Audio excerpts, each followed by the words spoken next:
Lately po, itong si Senator J.B. Ejercito, no, na nakatsamba na maging senador ng Republika ng Pilipinas, nagpahayag ng isa sa nakakatawa ngunit nakakagalit na pahayag. Sabi niya, ang mga trolls at sino mang nagpapahayag ng pangiinsulto laban sa sariling bansa at pumapabor sa China ay dapat ideklarang naglabag sa batas ng treason o pagtataksil sa bansang Pilipinas. Very sweeping, no? Hindi niya alam kung anong kanyang sinasabi. Ang treason o pagtataksil po ay war crime. Ito po ay isang krimen na pwede mong labagin o gawin mo at ikaw ay mapaparusahan during war kapag may aktual na digmaan. Ibig sabihin po, for example, sa pagitan ng China at ng Pilipinas na nagdidigmaan, may declaration of war. At doon ka pumapanig sa China at binibira mong Pilipinas, sinasabotahe mo ang interest ng Pilipinas to defend our country in times of war. Diyan pwede ang treason. Number 1. Number 2, ang treason ay hindi po pwedeng ikaso ng basta-basta during sa sitwasyon kahit pa na may diplomatic conflict o may ilang maritime issues na hindi pinagkakasunduan ang Pilipinas laban sa China o sa sino mang bansa. Treason is not applicable there because that is not a situation of war.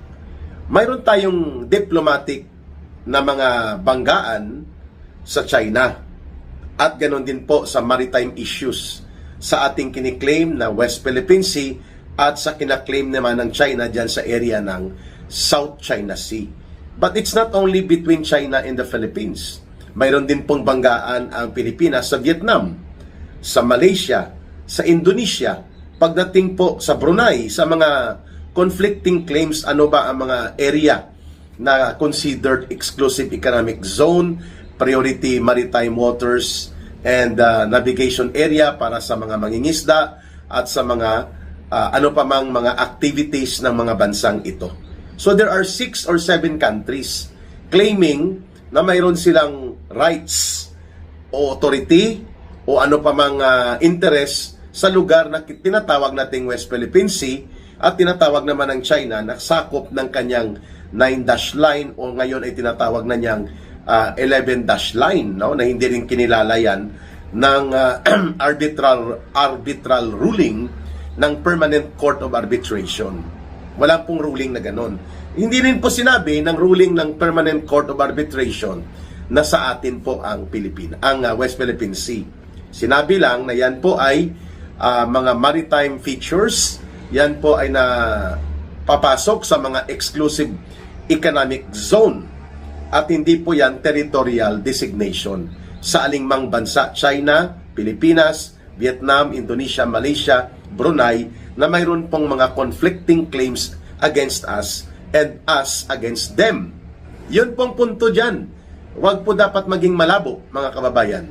Hindi lang po China ang may conflicting claims tayo sa maritime navigation and other maritime interest and exclusive economic zone interest in what we claim to be West Philippine Sea. O bakit sa China lang tayo nakapokus? Ang Vietnam has more than 12 structures or 18 na nga, may nagsasabi dyan sa tinatawag nating Spratlys Island na yan, at the same time dyan sa tinatawag din nating border areas ng exclusive zone natin o economic zone na West Philippine Sea. O bakit tayo hindi bumibira ng anumang statement laban sa Vietnam? Sa China lang talaga. Ang Malaysia nagkiklaim din dyan at pati po ang Indonesia and even ang Brunei. So malinaw na ito po ay selective attack, agitation attack and propaganda insinuations para po gawing masama ang China. Bagamat tinututulan natin ang pagbubomba ng water cannon sa mga Coast Guard at sa mga AFP supply contingent na pumupunta dyan sa ating ibinahura na barko na BRP Sierra Madre yata yan, na sinadya nating isadsad yan doon ng panahon pa ni Joseph Estrada at nabubulok na yung barko at isa yan sa pinag-aagawan ng maritime claims and not territory and exclusive economic zone na ginigiit natin. Ngayon, nandyan din po ang China, at kapag nagkakatagpo dyan, nagkakaroon po ng mga salubungan sa maritime waters na ito, pati po sa sinasabi nating West Philippines Exclusive Economic Zone, nagbubumbahan po, pinabumbahan ng tubig ng China o inahabol ang ating mga mangingisda, ang ating mga Coast Guard, na lumala lamang ito nung panahon po na naggigiri-girian at nagtapang-tapangan para sa digma-digmaan ng Amerika itong administrasyon at gobyerno ni Bongbong Marcos Jr. Hindi po nangyayari yan sa panahon ng former administration ni former President Duterte, sapagkat maayos po ang diplomatikong ugnayan, nakikipag-usap. Hindi po tayo nagpapadikta noon sa gusto ng Amerika na propaganda line laban sa China. Hindi po ba natin alam na ang Amerika, ang bansang Amerika, ang kanilang gobyerno ay 10,000 miles away. Isamantalang ang China neighbor natin. Pero ang Amerika nagki-claim ng tinatawag na doktrina ng freedom of navigation. Para makapasok ang kanyang mga barkong pangdigma, hindi lamang mga merchant ship o merchant vessels, no? Pati ang kanilang barkong pagdigma maglalayag dyan. Binobomba ba ng China? Hindi naman At ano ba ang karapatan ng Amerika na magdikta na ang lugar na yan, ang South China Sea, including dito sa area ng West Philippines na kiniklaim natin, ay freedom of navigation route daw yan, mga kababayan. Wala namang pong United Nations ruling hinggil dyan. O bakit kung sila, hindi tayo nagtatanong bakit yung mga nuclear capable warship nila ay dumadaan dyan at ginagamit nila yan, bakit hindi tayo nagrereklamo? Bakit ang China di po ba 10,000 miles away, neighbor mo ito, tapos mayroon tayong konflikto sa maritime claims and maritime navigation at iba pa pong usage of that kind of body of water, bakit kailangan nating paigtingin instead na pag-usapan? Yan po ang puna natin kay JB Ejercito. Nagsasalita siya kagaya din po nito ni Erwin Bendalo Tulfo na hindi alam ang pinagsasabi, basta lang may masabi lang. Ganon din po ito si Tito Itbulaga Soto. Galit na galit siya dahil daw dinidiktahan sila ng Korte Suprema. Hindi mag-submit ka ng manifestation mo sa Korte Suprema. Ikaw ay Senate President pero dadak ka ng dadak. Ang dating ay parang hindi mo kinikilala ang desisyon ng pinakamataas na hukuman sa bansa. Ano po ang mensahe niyan sa taong bayan? That we will not respect and we will not follow and we will not obey the highest arbiter of the interpretation of how laws are going to be implemented and how laws are going to be executed. Ang ginagawa ng Kongreso ay hindi po pwedeng i-review. Sabi ni Tito Soto, ang kanilang internal procedures. Really? Bakit may mga previous cases na nag-rule din ng Korte Suprema na ito ay involving sa internal procedures ng Kongreso?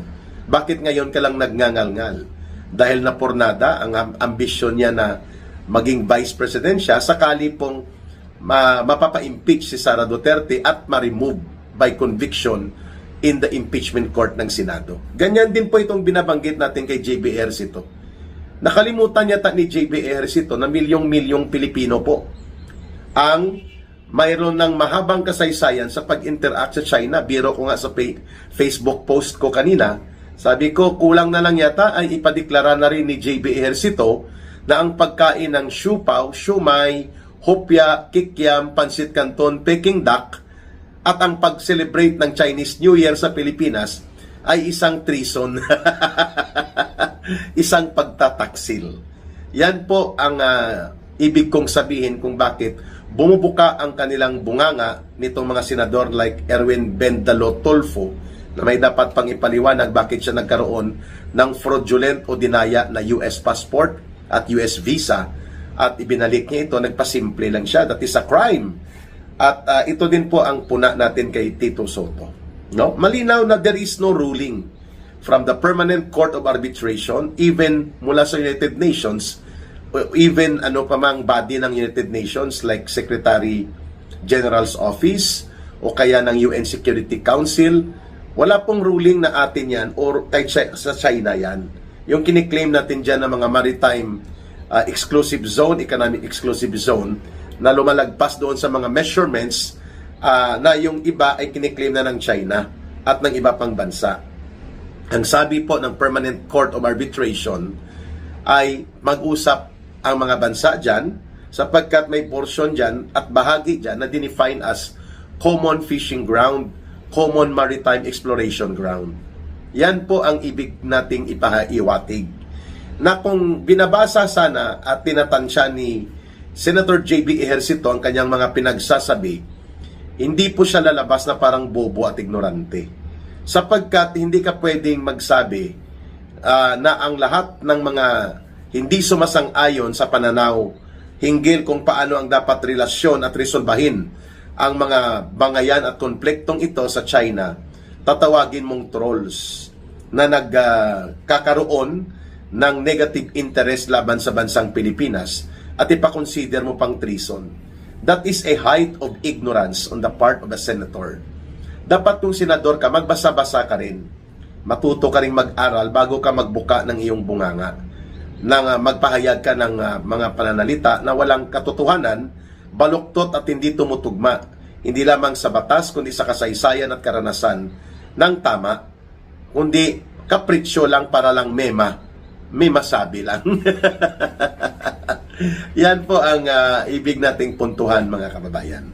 That J.B. Ejercito claims na ang mga nagsasalita daw laban sa interes ng Pilipinas at pabor sa interes ng China ay pwedeng patawan ng treason. Una, baluktot ang kanyang luhika. Pangalawa, wala sa batas. At pangatlo, mali ang kasaysayan at karanasan na kanyang pinagbabatayan. So, klarong-klaro mga kababayan kung anong uri po mayroon ng pagiging mga senador ang batch ngayon ng mga senador na kagaya po ni J.B. Ejercito, na member din po nitong tinatawag na Itbulaga Show ni Tito Soto. Ang ating punto dito, hindi po dapat umaabot sa armed conflict o sa mga pagpapainit ng banggaan at bangayan. Ang sitwasyon ng China at ng Pilipinas, dapat ipinopursigi natin ang tinatawag po, mga kababayan, na diplomatic channel. Hindi po yung agitation and propaganda. Sapagkat alalahanin po natin, ang China is the biggest import na pinagkukuhanan natin ng ating pangangailangan sa bansa.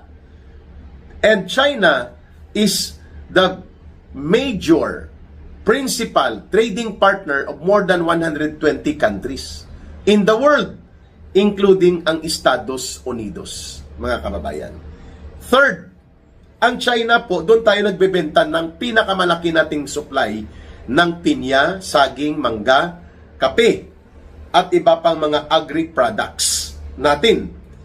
Ang China din po ang bumibili ng pinakamalaking nickel component minerals po ito sa steel industry, galing sa Surigao, sa Mindanao, mga kababayan.